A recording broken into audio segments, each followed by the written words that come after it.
Du coup, on se retrouve dans le 3e podcast concernant Erasmus. On va faire ce podcast en 2 parties. On va commencer par un peu expliquer nos premières impressions quand on est arrivé en Erasmus. Donc voilà, Chloé, si tu veux commencer. Ok. Du coup, premières impressions, assez stressantes en vrai, parce qu'on sait pas trop dans quoi on s'embarque. On est arrivé là, on n'avait pas trop d'indications sur où est-ce qu'il fallait aller. On savait où c'est qu'on allait aller par rapport à l'appartement, mais sinon, par rapport à l'université, c'est vrai qu'on n'avait pas trop d'indications, donc quand même vachement stressant. Et sinon, bizarrement, stressant, mais on était quand même vachement encadré où on savait que le vendredi de la semaine où on est arrivé, on avait la réunion où on allait tous se retrouver, tous les étudiants Erasmus, et on allait avoir une visite de la ville, tout ça. Mais ouais, bizarrement stressant, mais encadré, donc je sais pas trop, mitigé quand même. Alors moi, encadré, je sais pas si je serais vraiment d'accord avec toi parce que j'ai l'impression que ça n'a pas été énormément encadré. Ouais. Alors déjà moi, avant de partir, je réalisais pas trop. Je pense que j'ai réalisé la veille que je partais. Et à l'aéroport, très triste aussi. Ah ouais, très très triste. Et parce qu'on savait qu'on avait certes un rendez-vous le vendredi. Ouais. Mais on n'avait pas vraiment les indications pour les jours d'après. Moi, je sais que j'étais toujours pas inscrite. Celui qui gère les Erasmus ne me répondait pas. Donc ouais, on n'avait pas trop d'informations sur ça. On n'avait pas trop d'informations sur quand est-ce qu'on commençait exactement les cours. Surtout, ouais. Du coup, je dirais que encadré, pas vraiment. Et c'est un peu ça qui m'a fait un peu stresser au début. Ouais. Je sais pas si toi, Anna, c'est pareil. Ouais, bah moi, en fait, vu que je suis partie avec toi, Carla, je pense que j'avais... Oui, on n'était pas vraiment stressés parce Oui. qu'on n'était pas toutes seules. Et vu que c'était des informations sur lesquelles je pouvais pas avoir le contrôle, donc la date de rentrée, les responsabilités administratives, etc., je pouvais rien y faire pour que ça soit réglé. Donc j'étais même pas, je pense, stressée. Je me laissais vachement porter par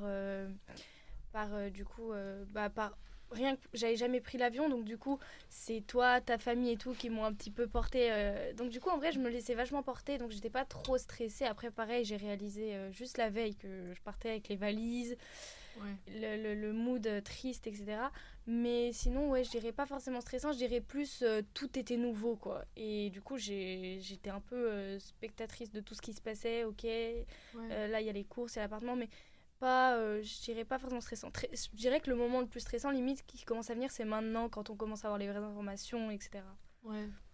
Mais en plus de ça, vous êtes partis à 2, donc quand il y en a une qui flanchait, l'autre pouvait être là pour la rassurer. Oui. Oui, ça, en vrai, bien. c'est beaucoup plus facile de Ouais. partir en Erasmus à 2. Moi, je sais que seule, Ouais. j'aurais pas pu le faire. Ouais. Parce que Moi là, non plus. quand on n'avait pas les informations, qu'on on ne savait pas si on avait cours, on n'avait pas notre emploi du temps, ça a duré quand même longtemps. Enfin, ça a mis longtemps à se mettre en place, en vrai. Bah, ça a pris Mais 2-3 semaines facilement. Hein, Ouais, 2-3 semaines où c'était quand même plutôt long. Et je me suis dit, mais heureusement que je ne suis pas toute seule. Si j'étais toute seule, j'aurais pris un avion, hop, hop, hop, go back in France. Non, mais c'est vrai. Ouais. Puis en plus, comme t'as dit, ça a duré longtemps. Et pendant 2 semaines, du coup, t'es là, tu sais pas ce que tu fais, dans ta nouvelle vie, tu connais personne.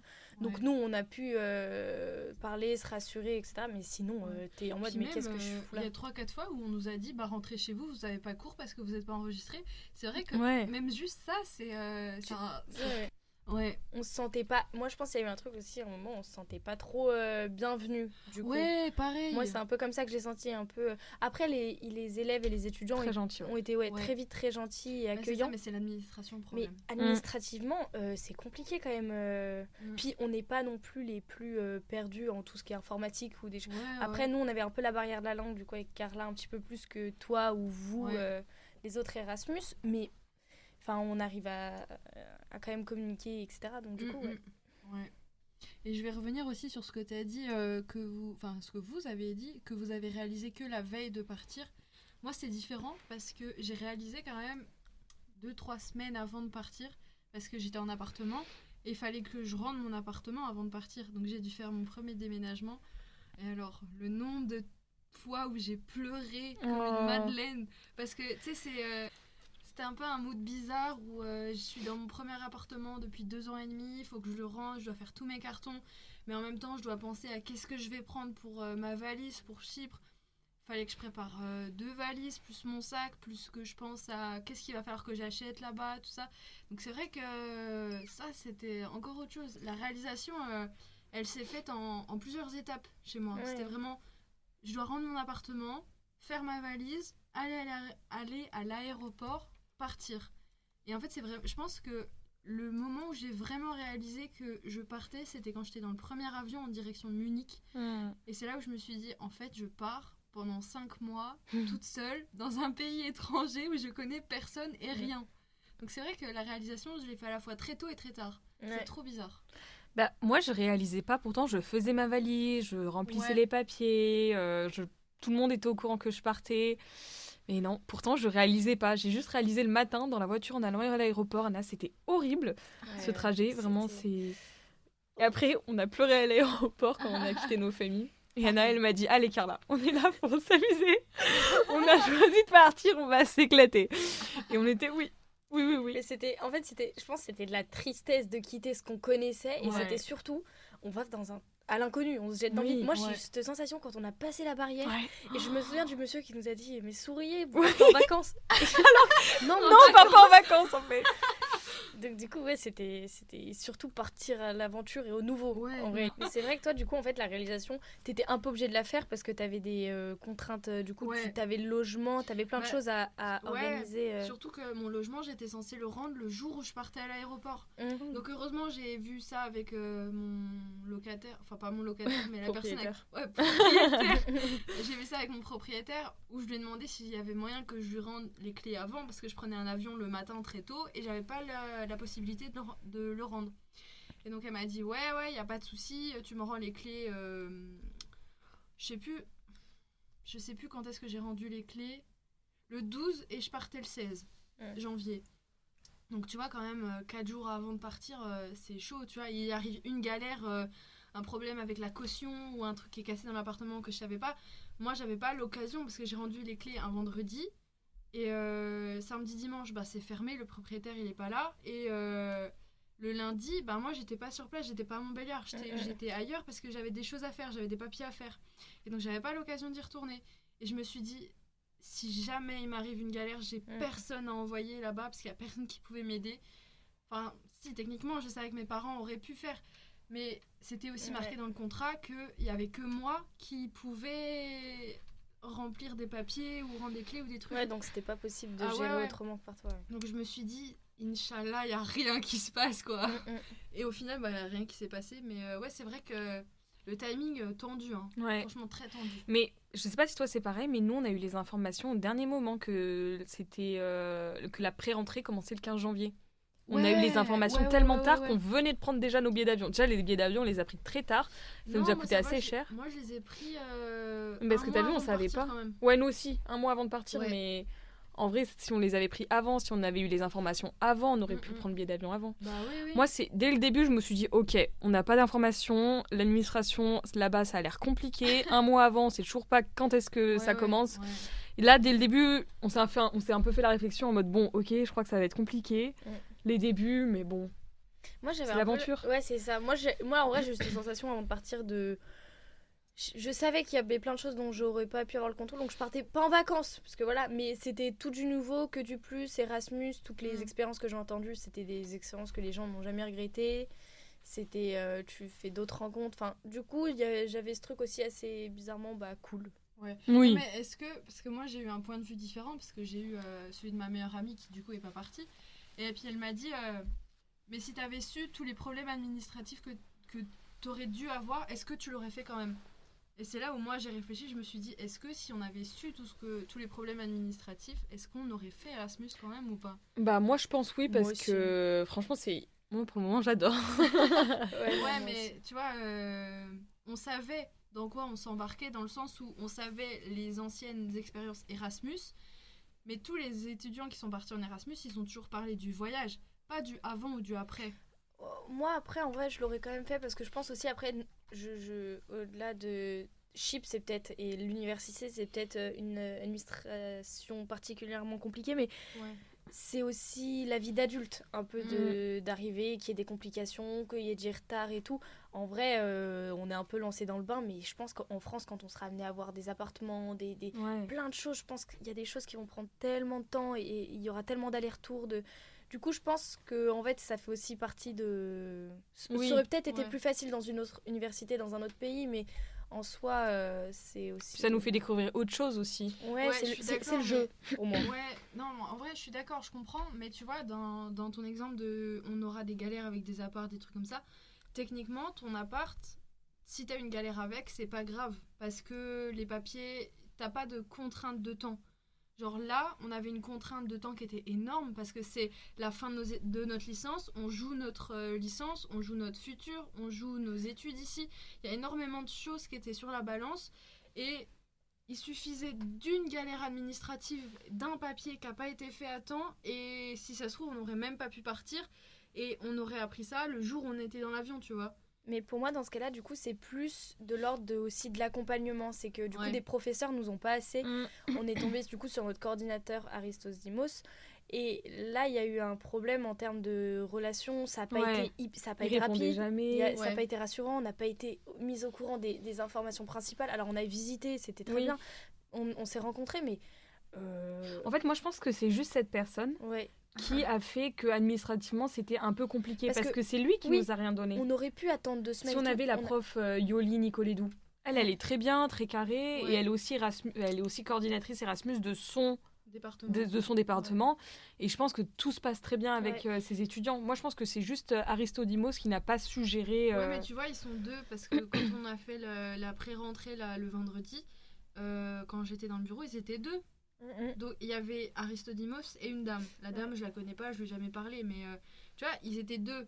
Ils auraient pu prendre le relais. Si Aristodimos, il avait une semaine où il avait une galère et il pouvait pas répondre, il transmettait les dossiers, juste 3 dossiers, tu vois, histoire de faciliter les choses. Du coup, dans ce cas-là, pour moi, c'est pas le problème, ce sont pas forcément les transactions quoi, c'est plus l'accompagnement et l'humain, l'accompagnement en tant que... Parce que je me dis, les délais, les choses comme ça, administrativement, j'ai l'impression que les papiers, c'est toujours associé un peu à ce qui est compliqué, prise de tête. Et sinon, si on pourrait parler des différences entre la France et la Chypre au niveau de l'école, par exemple, vous en avez remarqué ? Les cours. T'arrives les mains dans les poches, les gens, ils prennent pas de notes, ils ont pas d'ordi, ils ont pas de cahier pour prendre des notes. Alors qu'en France, c'est hyper carré là-dessus. C'est tu viens en cours sans rien. Le prof, il te regarde, il fait « T'as cru que t'étais un touriste ou qu'est-ce que tu fais là? Rentre chez toi !» Et ça va bien se passer.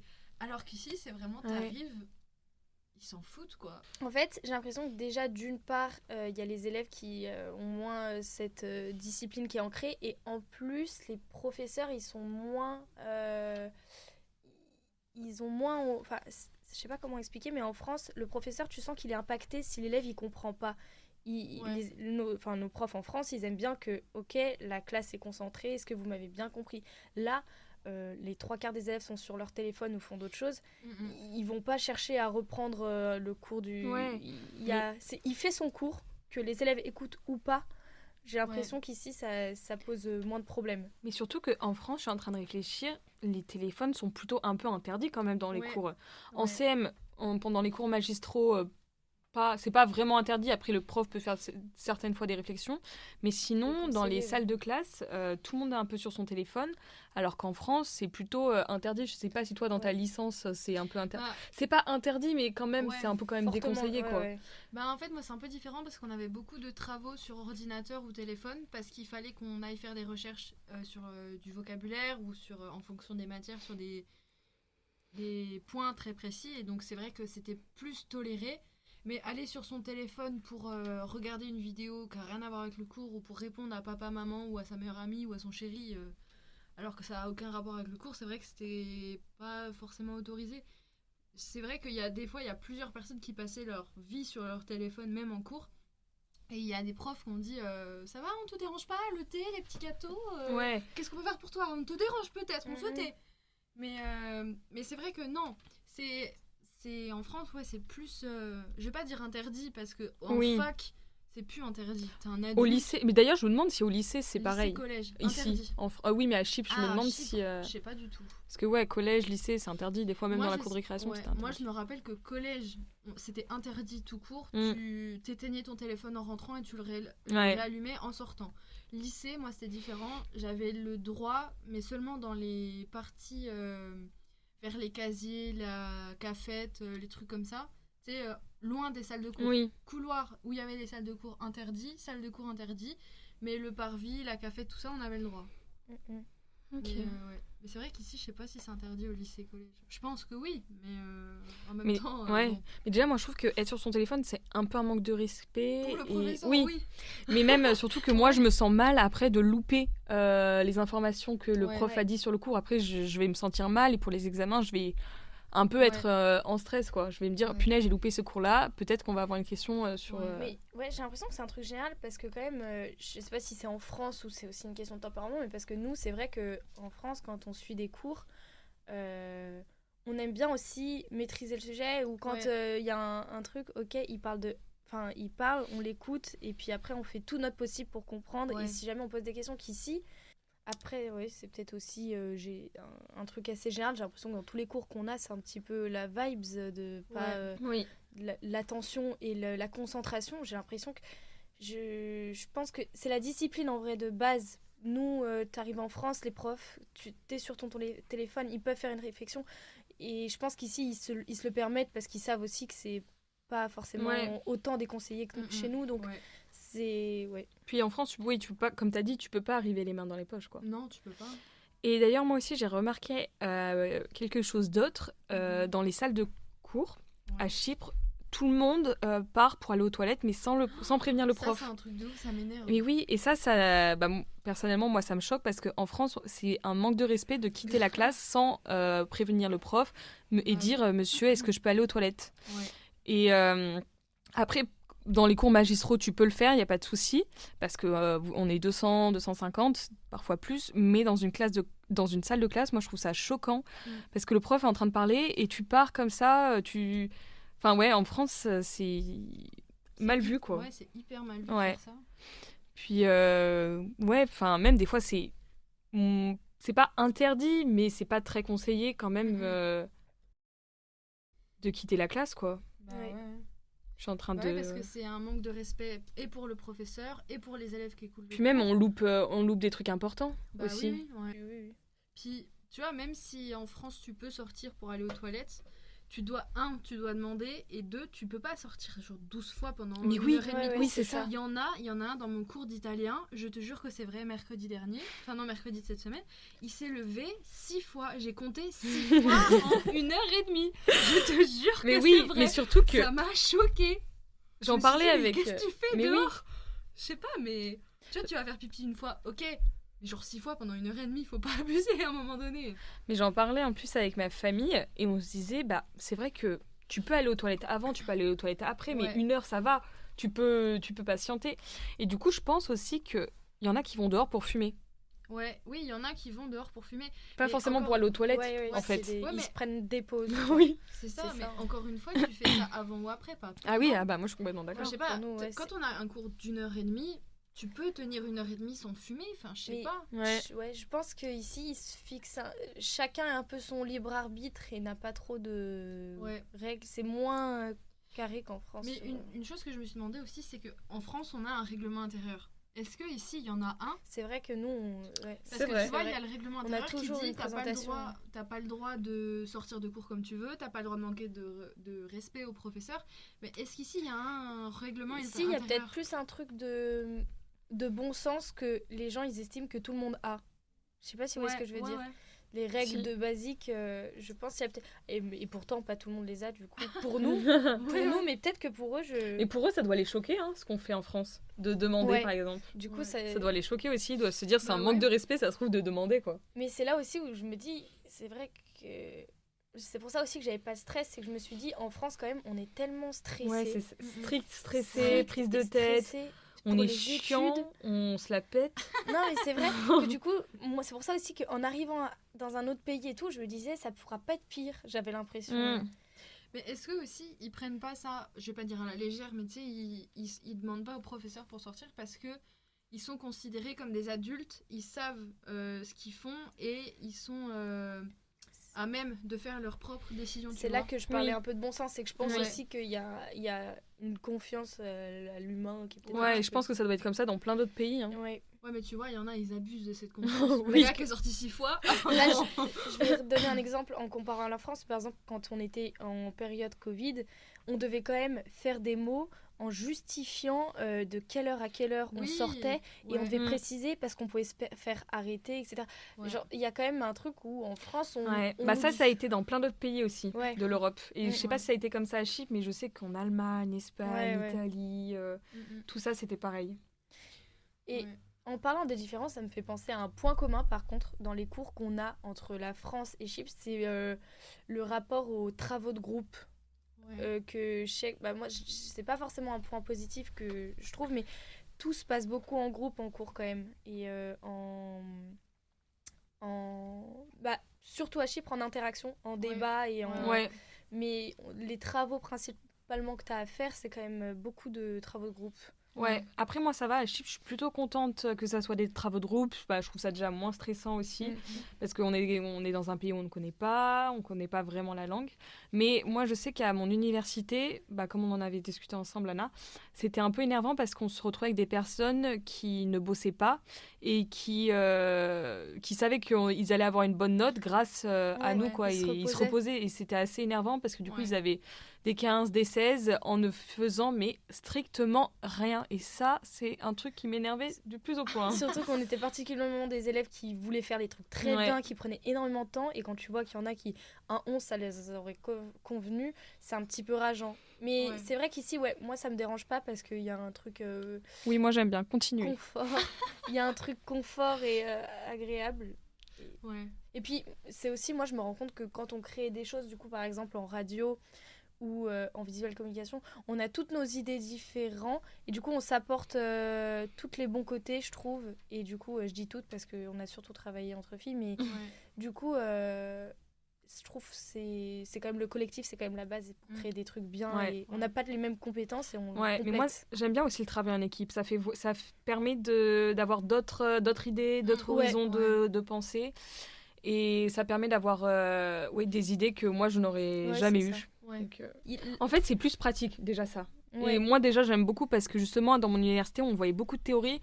Et c'est pour ça que je dis que c'était plus compliqué parce que c'était vraiment des théories, apprendre le cours comme ça, les ressortir. Alors qu'ici, pas vraiment, c'est plus du côté pratique. Et moi, d'ailleurs, j'aime beaucoup parce que j'en avais un peu marre à la fin. Et aussi, j'ai l'impression nous, les Erasmus, on est plus renseignés sur ce qu'on doit faire en cours que les locaux. Parce qu'il y a une fille qui est venue nous voir pour savoir si on avait un devoir à faire dans un cours de persuasive technologie. Mais ça revient à ce qu'on disait avec l'attention. J'ai l'impression que faire les choses on écoute, on veut contrôler, on veut bien faire les trucs. Et il y en a qui, du coup, qui plus se laissent aller, ils savent pas trop pourquoi ils sont là. Il y en a en France aussi, mais du coup, c'est ce qu'on disait avec... mais justement, je pense que c'est parce que nous, on est Erasmus et qu'on sait pas dans quoi on va. Et c'est pour ça qu'on va faire plus attention. Plus d'efforts aussi, parce qu'on sait qu'on veut réussir notre semestre, alors qu'eux, ils sont en mode, je sais que je vais réussir, donc au pire, tant pis, tu vois, si je fais pas le truc. Je pense aussi que nous, on fait ça d'être vraiment très focus, parce qu'on a conscience de la difficulté des examens en France, alors qu'ici, je pense que c'est plus relax, et un peu plus, je vais pas dire facile, mais tu vois, c'est moins poussé que nos examens en France, et que c'est pour ça que... ils se mettent moins la pression. Alors que nous, on sait à quel point c'est difficile et que si on n'arrive pas l'examen, on sait que ce sera mal vu, surtout à l'université, de ne pas réussir un examen parce qu'après, il faut le repasser et le repasser, ça fait chier tout le monde. Et moi, je sais que dans mon université, on n'a pas le droit de repasser les examens si on n'y va pas. Donc, tu vois, c'est vraiment... on a ce truc de rigueur. Oui, c'est ça. Après, en autre différence, au-delà des cours, etc., c'est tout bête, mais par exemple, quand on jette les poubelles, on doit pas forcément... Non, mais le rapport à l'écologie et au tri, ça c'est un gros point, mais ça m'a choqué c'est hyper choquant, parce qu'en France, c'est tellement...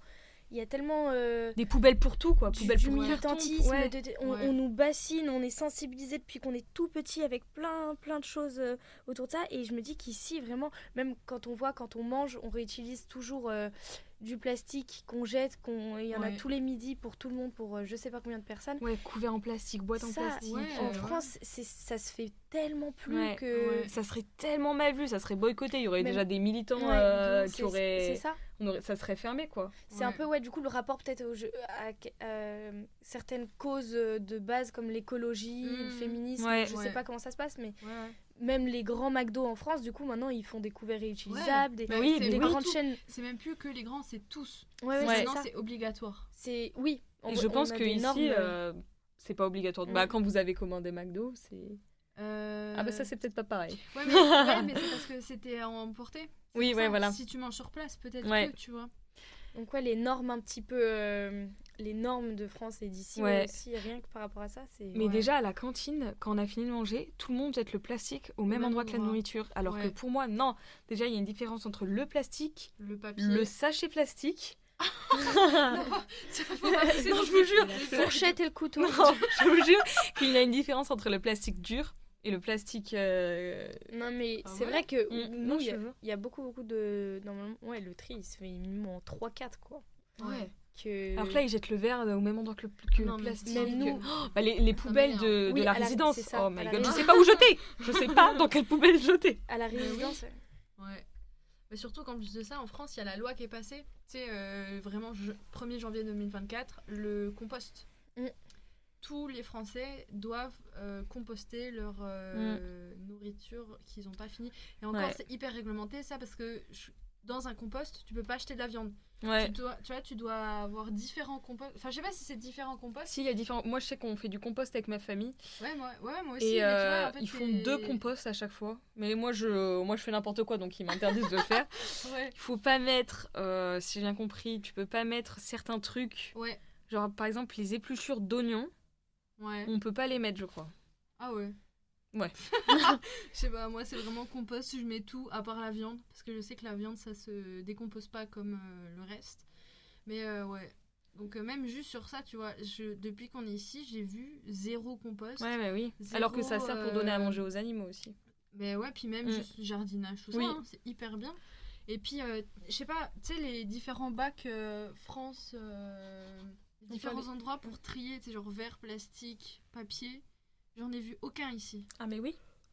Ça m'a... Je crois que c'est ce qui m'a le plus choqué sur l'écologie. Ouais. En France, il y en a au minimum 1 dans chaque village.